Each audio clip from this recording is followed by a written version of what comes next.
कृतिका, हमने एक कहावत सुनी है ना कि डायन भी 7 घर छोड़ करके वार करती है।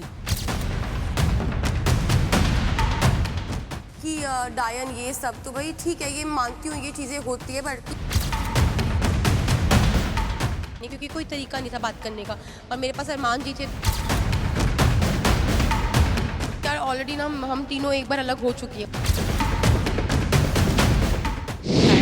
जितना हमने देखा तो उसके लिए आप गलत हैं, आप उसको किसी जन्म में उसको आप जस्टिफाई नहीं कर सकते हैं। और कृतिका, हमने एक कहावत सुनी है ना कि डायन भी 7 घर छोड़ करके वार करती है। तो आपने तो मतलब आपने मतलब अपनी जो फ्रेंड है, आपने पूरा किस्सा बयान किया कि कैसे मतलब आप कैसे करीब आई, 7 दिन में कैसे हुआ, आपने कैसे उनसे नंबर मांगा। तो कहते ना वो कहावत को भी आपने एकदम सच कर दिखाया कि औरत औरत की दुश्मन होती है।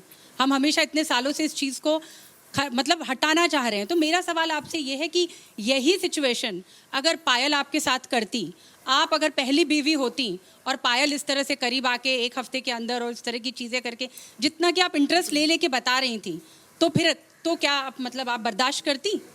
तो सबसे पहले तो मैं ये बात बोलूँगी कि हम एक रियलिटी शो में जो चीज़ें बाहर है वो मैं बाहर भी अपने ब्लॉग्स में बता चुकी, तो मैं इधर आके ना लोगों से झूठ नहीं बोलना चाहती थी।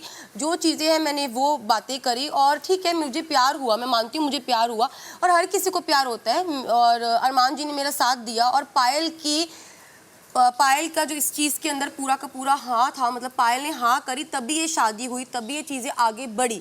तो भाई ये जो चीज़ें ये हमारी पर्सनल है, हम तीनों की अंडरस्टैंडिंग है। और जो आप बोल रहे हो ना कि डायन ये सब, तो भाई ठीक है, ये मानती हूँ ये चीज़ें होती है, बल्कि मैं यही बात बोलूँगी कि सबसे इंपॉर्टेंट होती है अंडरस्टैंडिंग, जो कि हमारी है। और चीज़ें बहुत ज़्यादा ख़राब हो चुकी थी, मैंने अपनी चीज़ें ख़राब की, मैंने मरने की कोशिश करी। एक ऐसा टाइम आ गया था कि हम तीनों अलग हो चुके थे, मैंने रिश्ता ख़त्म करने की कोशिश करी। मैंने ये टाइम भी देखा कि मैं इनकी लाइफ से अलग हो जाऊं, पायल हमारी लाइफ से अलग हो जाए, हम तीनों अलग हो चुके थे। अलग होने के बाद मुझे फिर एंड में ये चीज़ें समझ आई कि हाँ, मैं नहीं रह सकती ना इनके बिना। आप अभी भी मेरे सवाल का जवाब नहीं दे रही है। मैं कह रही हूँ कि अगर आपके साथ पायल ऐसा करती तो आप बर्दाश्त करती? बस मेरा सवाल इतना है, बाकी आपकी पूरी कहानी तो पूरी दुनिया जानती है। तो देखो, चीज़ें जब होती तब की तब मैं देखती, बाकी जो पायल ने किया वो बहुत, मुझे पता है पायल ने सही किया है और मैं अगर पायल की जगह होती तो मैं भी यही करती। Thank you. इमोशनली ब्रेकडाउन हो गई थी क्योंकि जिस तरीके से मुझे बोला गया था कि पायल ठीक नहीं है बाहर, तो मुझे कहीं ना कहीं टेंशन हो रही थी कि यार मैं बिग बॉस में हूँ और पायल ठीक है कि नहीं है, बच्चे ठीक है कि नहीं, क्योंकि कोई तरीका नहीं था बात करने का। और मेरे पास अरमान जी थे, तो ये सब बातें सुन सुन के मैं थोड़ा सा इमोशनली हो गई थी। बट जैसे मैं घर से बाहर निकली, मैं स्टेज पे पहुंची, अनिल सर मेरे साथ थे, तो मैंने सबसे पहले पायल से वहाँ ही पूछा स्टेज पर कि तू ठीक है? उसने बोला हाँ मैं ठीक हूँ। तब मेरे जान में जान आई कि हाँ वो ठीक है, तो बाकी बातें बाद में।